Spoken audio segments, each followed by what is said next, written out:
What's going on, my Central Unit Galaxy? Is the Central Man here, so back again with another classic WWE pay-per-view review. So the Royal Rumble train is traveling back into the early 1990s, so I'm reviewing the 1993 Royal Rumble pay-per-view at the Arcos Arena. Right now it's called the Sleep Train Arena in Sacramento, California, on the 24th of January 1993. The attendance for the show was 16,000, and the buy rate for the show was 300,000 pay-per-view buys. An upgrade than the 1992 Royal Rumble show. That show received about 260,000 pay-per-view buys. The main event of that show was the 1992 Royal Rumble match for the WWF Championship.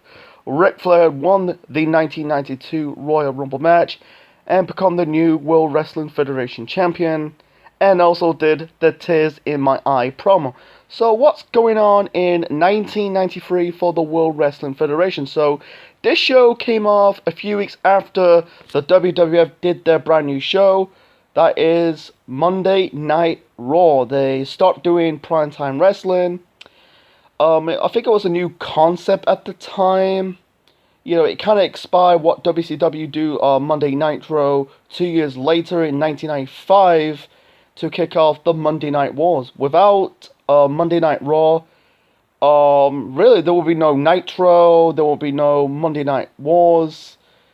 You know, it would be a different landscape. Anyway, another story, another time. Anyway, so the commentators for the show are Gorilla Monsoon and Bobby the Brain Heenan. I think this is the last time they commentate together because the Brain left the WWF in, I think it was late 93, early 94 to go to WCW. Anyway, the first match to kick off Royal Rumble 93, we got a tag team match. We got the Beverly Brothers, Blake and Bo. I think Blake is Mike Anus. God, that name. You know, because last week I covered WCW Sold Out 99. He was in the opening match against Chris Benoit. Anyway, that was later on in the 90s, you know, in those late 90s WCW. Anyway, they're taking on the Steiner brothers. That is Rick and Scott Steiner. This is the Steiners' first pay-per-view match for the World Wrestling Federation. You know, they debut for this company, really signed for the company in late 92. They debut on Monday Night Raw a couple of weeks back. Yeah, they wrestled in WCW/NWA in those 80s and 90s of WCW. Anyway, the match was okay. It wasn't a bad match, wasn't great. It was just basically putting over the Steiners. The ending was good. It was interesting. The Beverlys trying to hit like a tag team finisher onto Scott Steiner. They're trying to do their version of the Doomsday Device. I think it was Blake or Bo. One of them picked Scott Steiner on their shoulder. One trying to do like a flying clothesline off the top rope. Scott really ducked and counted into a small package, or I think it was just a normal roll-up. That was a near fall, and yes, Steiner hit like a Frankensteiner onto, I think it was Blake or Bo to win this match. Yeah, it's just putting over the Steiners, showcase what they can do. The Beverlys, they're not really, I don't think they're truly over in the WWF. I don't think they were tag team champions. I don't want to get into it. For the Steiners, they had a decent run in the company. They became, yeah, the WWF tag team champions. It's better than Scott. Scott Steiner's first run in the company is way better than his second run in 2002, 2003. You know, before he was released in 2004. You know, as Big Papa Pump. You know, that was bad. That's another story for another time. So anyway, the next match, we got the Heartbreak Kid, Shawn Michaels, defended the Intercontinental Championship against Marty Jannetty. Yeah, we got the Rockers exploded. So Shawn and Marty, there were, the tag team known as the Rockers, the Midnight Rockers. They've been as a tag team for, I think it was since the early to mid 80s, you know, wrestled in the Indies/territory eras. They wrestled in the AWA. I think the exposure for the AWA was the Wrestle Rock Rumble. They wrestled at Wrestle Rock 86. You know, before getting signed for the WWFs. That was in 88, 89. So in early 1991, Shawn Michaels turned on Marty Jannetty. They did like this barber segment, that's Brewer's Beefcake segment. Yeah, Shawn superkicked Marty and thrown him into the mirror. Shawn became the Heartbreak Kid. Originally, they should have done this match at WrestleMania 8 in 1992. Unfortunately, they scrapped it due to, Marty Jannetty got released for, basically, he assaulted a police officer. He had a run in the Indies before returning to the WWF in late 1992 to really just continue the feud between Marty and Shawn. This match is all about Sensational Sherry. So when Marty came back in late 92, Shawn was posing with his mirror. The mirror is a shape as a love heart, so the love heart mirror. So Marty is trying to hit Shawn with the love heart mirror. He kind of used Sherry as a shield, and Marty accidentally hit Sherry with the mirror. That made Sherry as a babyface. So she played a massive part in this match. Anyway, this was decent, a decent good match. I heard reports that Marty was not 100% in this match. The rumors Shawn said he got involved, he was drunk, drunk or drugs. I'll get into it a little bit shortly after this match. Anyway, it was a decent match. The bulk of the match, you had Shawn working on the shoulder of Marty Jannetty. Sherry got involved in this match. She didn't hurt this match. She played a massive part in this match. That's part of the storyline. Basically, Shawn treats Sherry like shit because, because Sensational Sherry was Shawn Michaels' manager. That was in 1992. In Shawn's feud. I think in feuds with with Rick Martel and Vic British Bulldog. Sherry slapped Shawn without the referee noticing, and also there was a referee bump. Sherry came to the ring, tried to help Marty to win the Intercontinental Championship. She took one of her heel, tried to hit Shawn with the heel, but instead, Sherry accidentally hit Marty with the heel. In the end, Shawn hit the super kick. That will be later on become the Sweet Chin Music to win this match and retain the Intercontinental Championships. I done my research that they were originally supposed to do a rematch at WrestleMania 9. Unfortunately, Marty got released again. So, Shawn said in a rumor that the reason why he was not 100% in this match because he had to, he was drunk or high, and I think he got released again due to, drugs or alcohol problems or substance. He came back, it's very funny, he came back March of the same year. He came back a month later, defeated Shawn Michaels for the Intercontinental Championship on Raw, and then Raw gained the title from Marty on a house show. Yeah, it's really a shame how Marty never really got that high profile card. He never got up the card in WWF. It's got to do he lacks personality and charisma.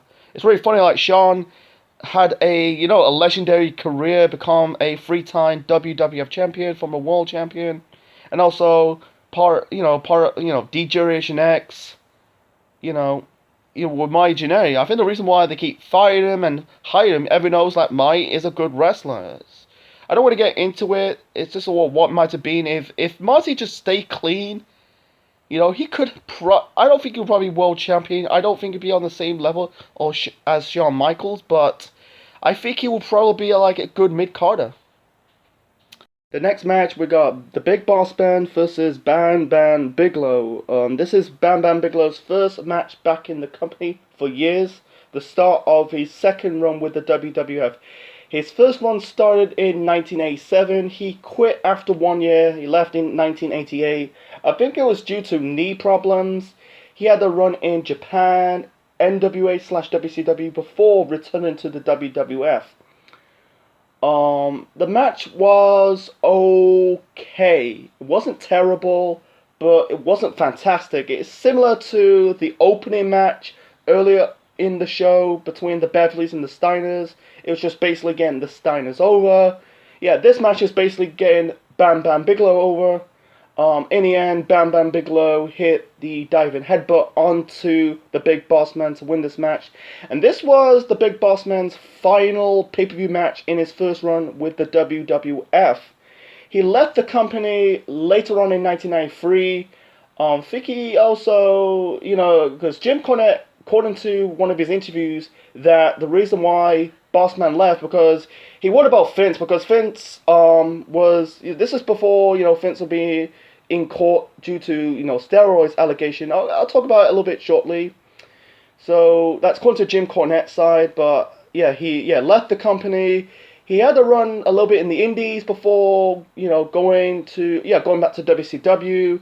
He was the boss man, the boss, and then they ditched the character, basically because WWF was about to sue WCW because the character is similar to his Big Boss Man character in WWF. So he became, the boss man, the boss, the guardian angel, Big Bubba Rogers, Big Bubba, Ray Trailer, part of the NWO. I think he's also part of the Dungeon of Doom. I'm not 100% sure. So he came back in the WWF 5 years into the future in 1998, part of Mr. McMahon's corporation, with The Rock as the corporate champ, Ken Shamrock, the Stooges, that's Briscoe and Patterson, Shane.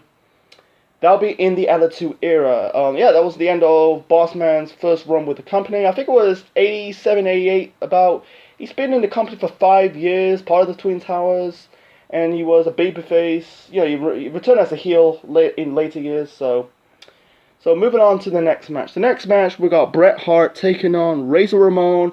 This is for the World Wrestling Federation Championship. So originally it was supposed to be Bret versus Warrior for the championship at the Rumble. Unfortunately, they changed plans because the Warrior left the company in 1992 again. So there's speculations. I'm going to keep it short and simple. There's one speculation that, Warrior Jim Hellwig once again bust up with Vince backstage over money. Falling out. Because he did a fallout with Vince in 1981 over money. There's major speculations that he's got involved in drugs because in this time period, in the early to mid-90s, wrestling was in scrutiny because of the steroids allegations, that led to Vince going to court, steroid scandal. That'll be in 1994. So, there's speculation that Warrior was taking steroids, he failed a drug test. Vince McMahon's claimed that was part of the Ultimate Warrior's documentary. It's not the Ultimate Warrior Destruction documentary. I think it's the Ultimate Warriors. I think it's called The Warriors Ultimate Legends. I think it was the last documentary before he died. He covered about his final few years when he was alive. Jim Hellwig, the Ultimate Warrior. I might be wrong. Vince claimed that Warrior experimented with growth hormones. It could be drugs. That is the reason why he left the company in 1992. I'm not starting these conspiracy theories. I just found doing my research before reviewing the show. Warrior. Warrior has a good physique. I'm not gonna go into is he natty or not. Is he roided up in the ass. I'm not gonna get into it. So it's a damn shame they never do Bret versus Warrior. That could really do well in the buy rates. You had Warrior, the established star, taking on the up-and-comer Bret Hart. Yeah, Bret's been in the company for 8 years. This is his first few months, in the main event scene, as the world champion. So Bret won the world title in October of 1992 from Ric Flair in a house show in Canada. He was a fighting champion. Razor debuted the previous year in 1992. His character is based on Al Pacino's character from Scarface, Tony Montana. He was doing the Cuban accent. That typical, Razor Ramon, Scott Hall's character. You do the, hey y'all and Chico. And say hello to the bad guy. Yeah, they said it in the movie, Scarface. Anyway, so for weeks building up to their match at the Royal Rumble, Razor was tormenting Bret and his family, disrespecting Bret and his family, basically attacking Owen Hart to get some heat. There was a promo segment. This was the night before the Royal Rumble. Razor said about he's got goals around his fingers, goals around his neck, and he's soon's gonna add gold around his waist. Anyway, the match was good. It was a match of the night for me. Back and forth, Brett's, speed and agility, Razor's the strength, he's big, was it 6'7", 6'8". They had a match later on in 1993. They're in the quarterfinal match in the King of the Ring tournament. That'll be at King of the Ring 93. I covered that show way back in late spring, early summer of 2020. Go and check it out on the playlist of classic WWE pay-per-view review segments. Anyway, so the match was, back and forth. I think, like, some bulks of the match, Brett was working on the leg of Razor. Razor worked on the little bit of the ribs of Brett. In the end, I think it was like a near fall. Brett kind of like locked Razor's legs. I think he was going for like a leg lock, but instead he locked him in the sharpshooter, and Razor submitted. He didn't do the tap out. This is years before, wrestlers to this day are tapping out of a submission hold. Basically just nod your head, said, I quit, I give up. Brett won this match, retained the WWF Championship. It's very unfortunate that Scott Hall never won a World Championship in both in WWF and WCW. I'm trying to keep this ramble a little bit short. It's a shame he never was WWF Champion or WCW World Heavyweight Champion. It's got to do with personal problems, that really hold him back for Scott Hall in both in WWF and WCW, it could be personal problems. He had a drug problem, drunk problem, because WCW did like a storyline called Last Call Scott Hall. Don't want to get into it. I think he had manageable issues, with his wife. That could be the reason. That could be a massive part that Razor never became world champion.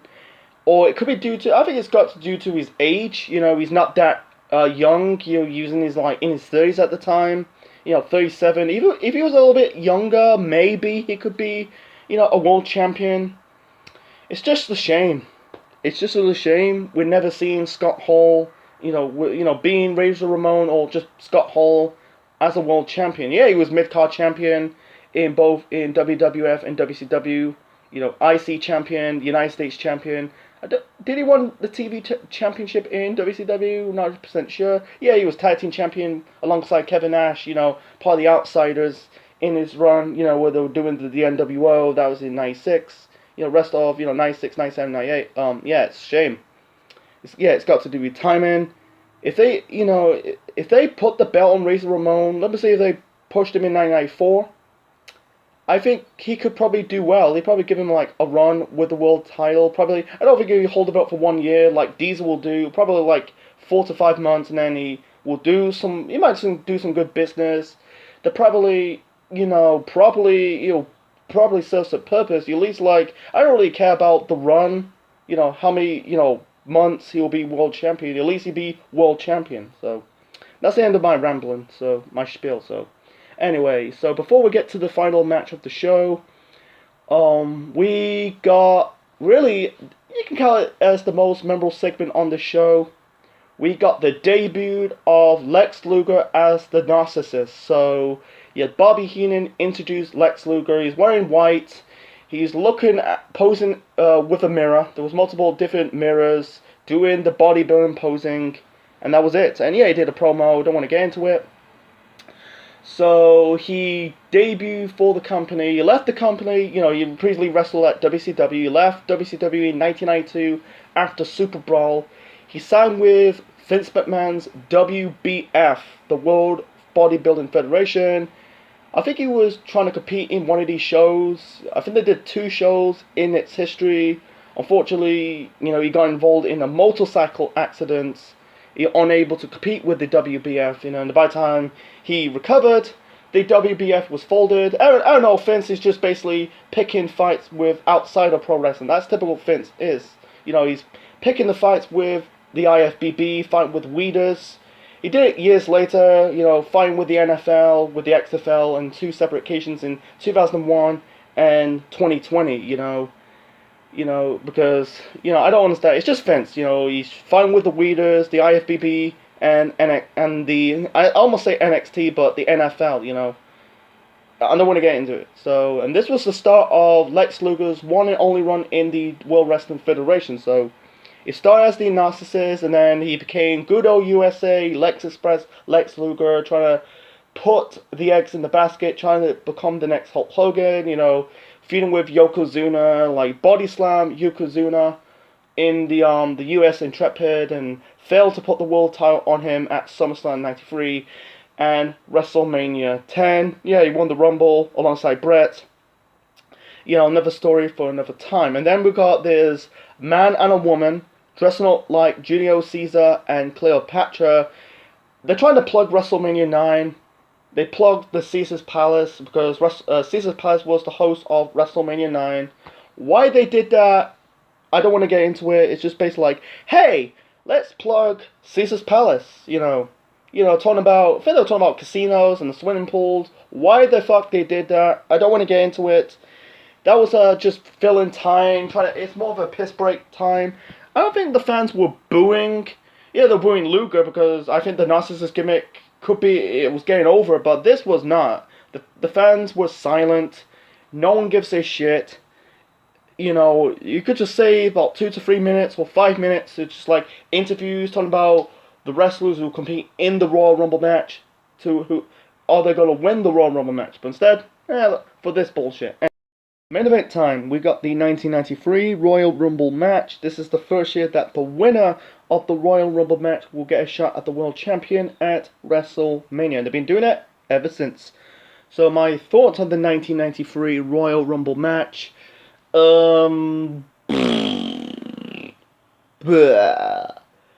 It wasn't good or great. Nowhere near as good or great. But at the same time, wasn't like cringeworthy or terrible. This was a mediocre, filler, dull Royal Rumble match.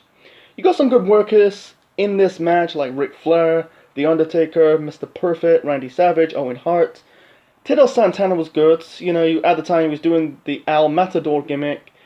Rick Martel, Million Dollar Man, Ted DiBiase Sr. Besides that, you got some wrestlers who were not really doing anything.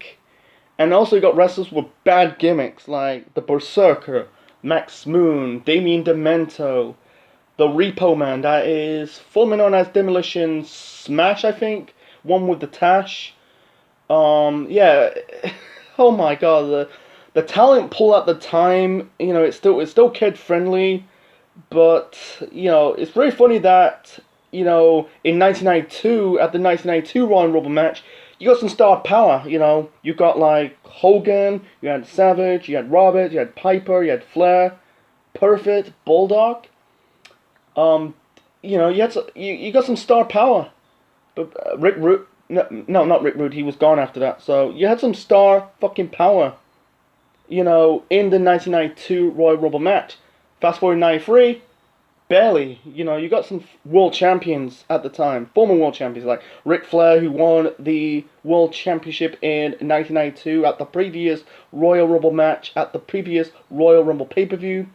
You got The Undertaker, who won the world title in 1991. Bob Backlund, I'll get to him shortly. Randy Savage is also a world champion.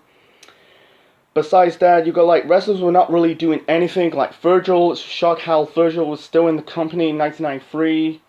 You got like some tag teams in this Royal Rumble match. You got the Nasty Boys. You got Money Inc. That is Ted DiBiase Sr. and IRS. They were the tag team champions.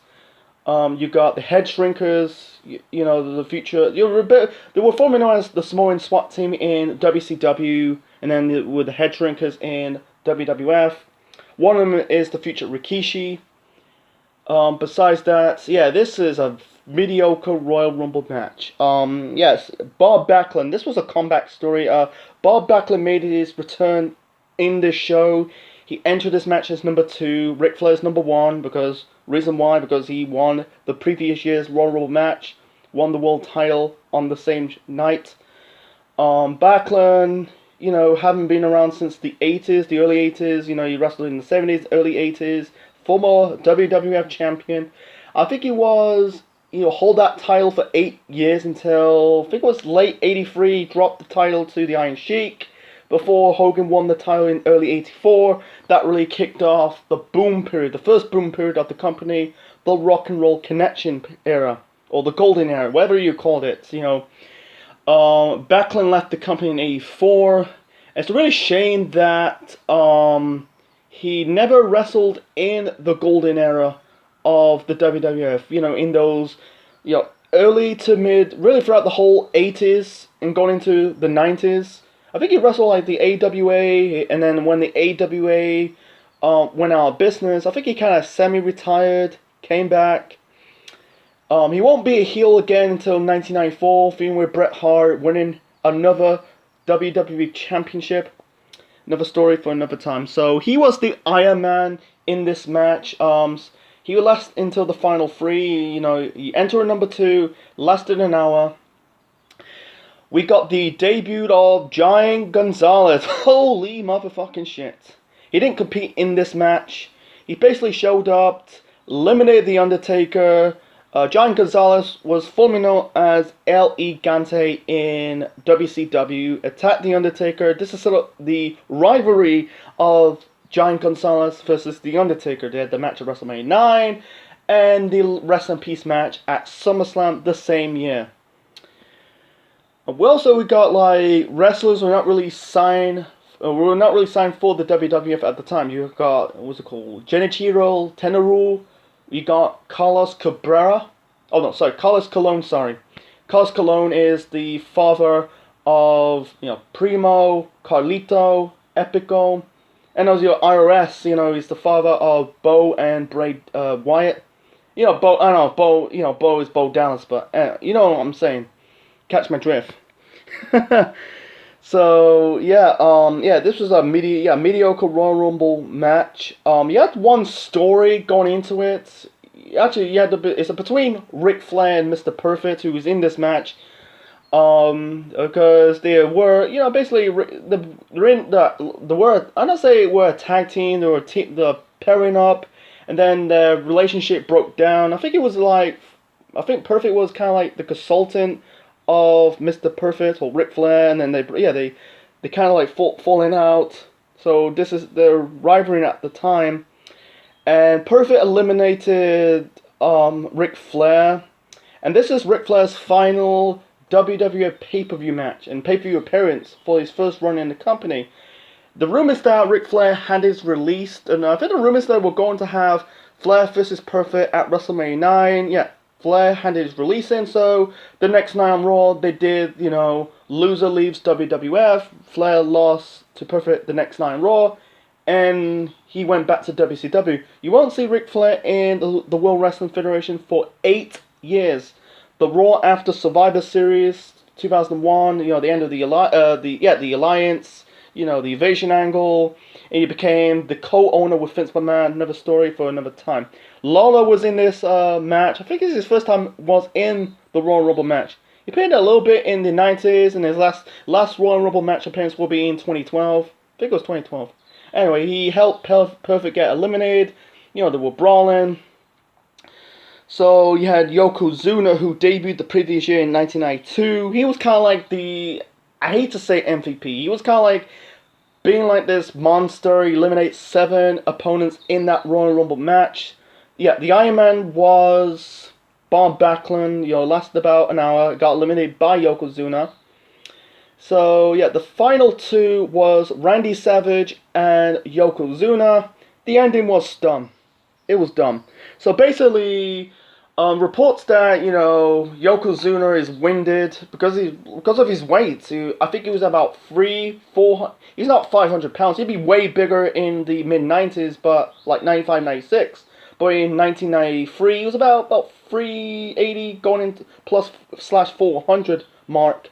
So he's winded. He's on the floor, or still in the ring. He was laying on his back. Savage, you know, he hit the diving elbow, and also he, you know, trying to pin Yokozuna, but instead Yoko just pushed him off, and Savage got eliminated. So Yokozuna won the 1993 Royal Rumble match. He faced Bret for the world title at WrestleMania 9. So Yokozuna, I have no problem with the guy, but he was okay. He wasn't terrible. He did, playing that part, being the monster, eliminate 7 opponents in this match. Should he won the Royal Rumble match? Probably not. Comparing, like, in the end, you had this confrontation between Bret and Yoko. But, like, the aftermath, the payoff at WrestleMania 9, having, Yoko winning and losing the WWF Championship at the same night at WrestleMania 9. Won the title to Bret and dropping the title to Hogan. It'd be a different story if Savage... I'd rather have Savage winning the Royal Rumble match because...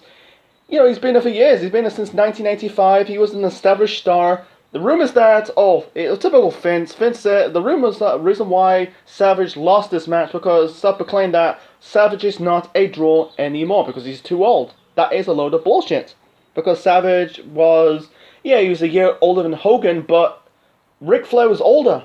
Ric Flair was 42 years old. 42 years old.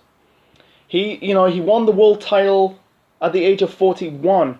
41 years of age. In 1992. I think he was the oldest WWE champion. I think it was until Vince McMahon win the title in 1999 at the age of 52. It makes no sense. So, I think Savage should have got the win because he never won the Royal Rumble match. Winning it would be add to his feather cap. Former Intercontinental Champion, former WWF Champion, 2-time WWF Champion, King of the Ring winner. And he's not winning it, and have Yoko, no disrespect, the guy, he was definitely a size, he was a show attraction. Yeah. It's just bullshit, man. Everyone knows, like, that, Vince is not doing, the rumors for the original main event of WrestleMania 9 is supposed to be Bret versus Hogan. Hogan declined it because he don't want to do the job to Bret due to his size. So why can't you do Bret versus Savage? I don't think they had a match in WCW or in the WWF. That'd be good to see. You imagine Bret Savage, Macho Man versus the Hitman for the title? That'd be good. They could do well. I do okay with the buy rate, but it's just ridiculous. I'm not saying Yokozuna. I hate to say El of the Dead. He was just it's a shame he died in 2000, but he should never have won the Royal Rumble match. I think they're trying to put the eggs in the Yokozuna basket. And I think it did succeed, because he went on to win the title twice, at WrestleMania 9 and then King of the Ring 93. Besides that, he didn't, after that he didn't do much. Yeah, he was in the tag team with Owen Hart, was the tag team champion, Camp Cornette. Besides that, he was definitely size. He was not that great in the ring. It's not like the wrestlers like in future generations of the Hawaii family, like The Rock or Roman Reigns. Nia Jax is a bit better than Yokozuna. No disrespect to her. I'm just saying. I think it was a bad idea to have Savage, basically losing, having to look like this is a pinning thing. To win the Royal Rumble match, you got to throw your opponents, out of the ring. It's not like, this is not TNA yet. I'm not dissing TNA, doing the reverse battle royals. AEW do the same thing, with their Casino Battle Royal, if you watch Double or Nothing, in those Double or Nothing pay-per-views. So, I'm going to end my rambling. So, if I review WrestleMania 9, I'll talk about more of it, but yes, I should have gone with Savage. He was the established star, he was the Ring veteran. I understand, I think Yoko was a bit in his early 20s at the time. Savage was about just turned 40. Yeah, you just want to see, the old guy putting over the younger guy, but I wish they'd go with Savage, He's, because Yoko's too new. He's been around, he debuted in late 92. Savage's been in for, since 1985. He's still a draw, he's still young, he can still go. I wish they did brand Savage at WrestleMania 9, that'd be good. It's better than having, Bret and Yoko, that was not good. I think the rematch was way better, but that's not saying too much. And also, Yoko and Hogan for the title. Another story for another time. So I ended my rambling. So, this was the end of the golden generation. Once it's that, it was done. Because stars will leave the company the next year or two. Hogan left in 93, Savage left in 94. Heenan leave in late 93, early 94. Most will end up going to WCW. Some, Perfect will retire due to injury, he injured his back, and then also gone to WCW. That'll be like in 96, 97 period, so. Anyway, so enough of my rambling. Let's get to my final rating for Royal Rumble 93. So, my final rating for Royal Rumble 1993, this was a 4. I'm sorry. The two matches are worth watching. You know, like you got Brett versus Razor and Shawn versus Marty for the Intercontinental Championship. Besides that, the OK was the OK, like Beverly's versus the Steiners and Bam Bam versus Bossman. The only bell on the show, you know, I don't really put. Yeah, actually, I'm gonna put the Rumble match in the OK. Yeah, I'll give it. Yeah, I still give it 4 to me. Besides that, the only OK is the segment with the basically with the guy and the woman dressed up like Cleopatra and Julio Caesar. It didn't do nothing. It's just basically promoting Caesar's Palace, you know, that venue for that year's WrestleMania. So, yeah, this was not a... It wasn't a bad, terrible Royal Rumble pay-per-view, but at the same time wasn't a great one. So it's basically a thumbs of the middle show. Anyway, so I hope you enjoyed my review of Royal Rumble 1993. Leave your thoughts in the comment section below, smash the like button, and subscribe to the Central Man Network on YouTube. Next time, I'm going to get one more Rumble before this month is out. This year marks the 20th anniversary of this Royal Rumble event. I'm going to review Royal Rumble 2001. Let's go into the Attitude Era. I haven't really covered a pay-per-view in the Attitude Era yet. Just basically New Generation Era, Ruthless Aggression Era, the Golden Era, the PG Era in 2009, but not the Attitude Era. So yeah, the 2001 Royal Rumble show next. That is for, oh boy, Drew Carey in the Royal Rumble match. Kane, the MVP of that match. Austin winning his third and final Royal Rumble match victory. And that was it. This is the Central Man officially signing out. Check you later.